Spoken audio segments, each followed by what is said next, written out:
नमस्कार साथियों। आज हमारा यह जो वीडियो है यह बिहार कर्मचारी चयन आयोग द्वारा निकाले गए भर्ती के बारे में है।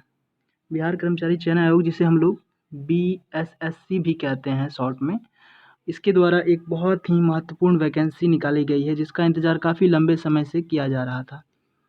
तो अब यह फाइनली निकल कर आ चुकी है। इसके तहत किन किन पोस्टों को निकाला गया है, कितने सीट हैं, क्या लास्ट डेट तक इसका है फॉर्म भरने का, कब से स्टार्ट होगा, कितना फ़ी लगेगा, क्या आपका एज रहने वाला है, क्या क्वालिफ़िकेशन रहने वाला है, सारी बातों को हम लोग आज इस वीडियो में डिस्कस करेंगे। तो चलिए हम लोग प्रारंभ करते हैं यहाँ से। ये देखिए, बिहार कर्मचारी चयन आयोग, जिसको बीएसएससी कहते हैं, इसके द्वारा यह तृतीय स्नातक संयुक्त प्रतियोगिता परीक्षा है। ये थर्ड एग्ज़ाम है इसका। इससे 2 बार पहले भी इन्होंने क्लियर करवाया है।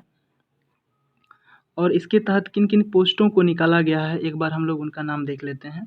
तो देखिए यहाँ पर नीचे पहला देखिए सचिवालय सहायक है आपका, दूसरा योजना सहायक, मलेरिया निरीक्षक, फिर आगे है डाटा एंट्री ऑपरेटर, अंकेक्षक, और ये आपका छठा पद भी अंकेक्षक का ही है। तो इसके लिए सबके लिए अलग अलग शैक्षणिक योग्यता यानी एजुकेशन जो है आपका रखा गया है, क्वालिफिकेशन अलग अलग।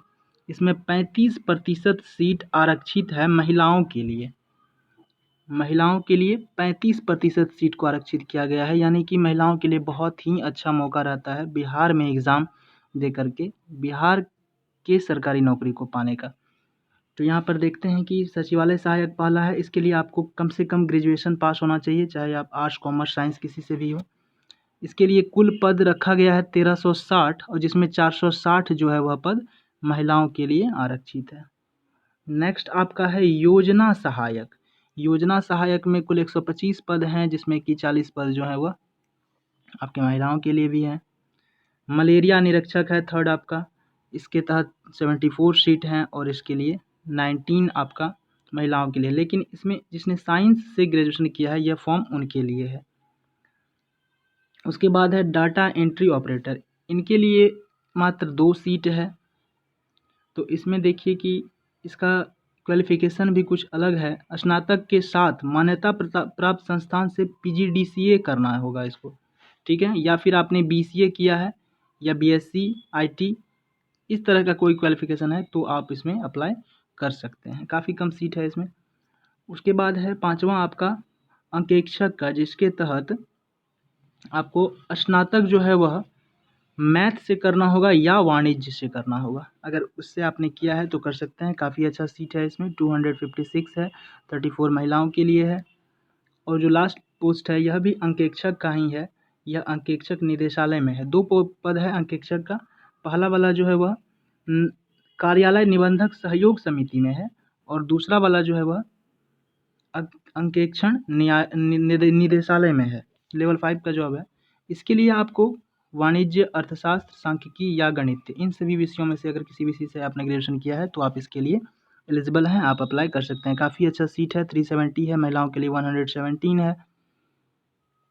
अब चलिए हम लोग बात करते हैं कि कुल कितना सीट है। तो देखिए कुल यहाँ पर आपका दिया गया है 2187। ये सीट थोड़ा घट भी सकता है, बढ़ भी सकता है। पिछले वैकेंसी में आपने देखा बीपीएससी में बाद में काफ़ी सीटों को ऐड किया गया, तो यह फिक्स नहीं है, इसमें से और भी बढ़ोतरी हो सकता है। घटने की संभावना ना के बराबर होती है। अब आता है क्या इसका क्वालिफिकेशन। मिनिमम आप यहाँ पर एक मेन बात समझने वाली है कि अगर आपने इस साल ग्रेजुएशन का एग्ज़ाम दिया है और आपका रिजल्ट अभी तक नहीं आया है तो आप इस फॉर्म को फिलअप नहीं कर सकते हैं। अगर अप्लाई डेट ख़त्म होने से पहले आपका रिजल्ट आ जाता है तो फिर आप अप्लाई कर सकते हैं। उसके बाद आगे बढ़ते हैं हम लोग सभी अलग अलग श्रेणी के लिए, जैसे जनरल, एसटी, एससी, सबके लिए इसमें एज में भी छूट दिया गया है जो सरकारी नियम है उस आधार पर।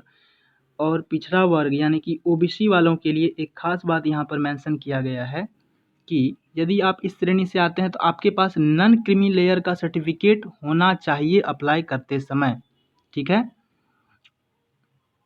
और यदि वह 1 साल से पुराना है तो आपको एक अलग से कॉलम फॉर्म भरना होगा। फॉर्म नंबर कितना है यह 18 का बी। इसमें स्वघोषणा समर्पित करना होगा कि हाँ यह मेरे पास है पहले का और मैं जब ज़रूरत पड़ेगा तो नया आपको बनवा के दे सकता हूँ। या नहीं तो भी लंबा समय है, आप चाहें तो बनवा भी सकते हैं।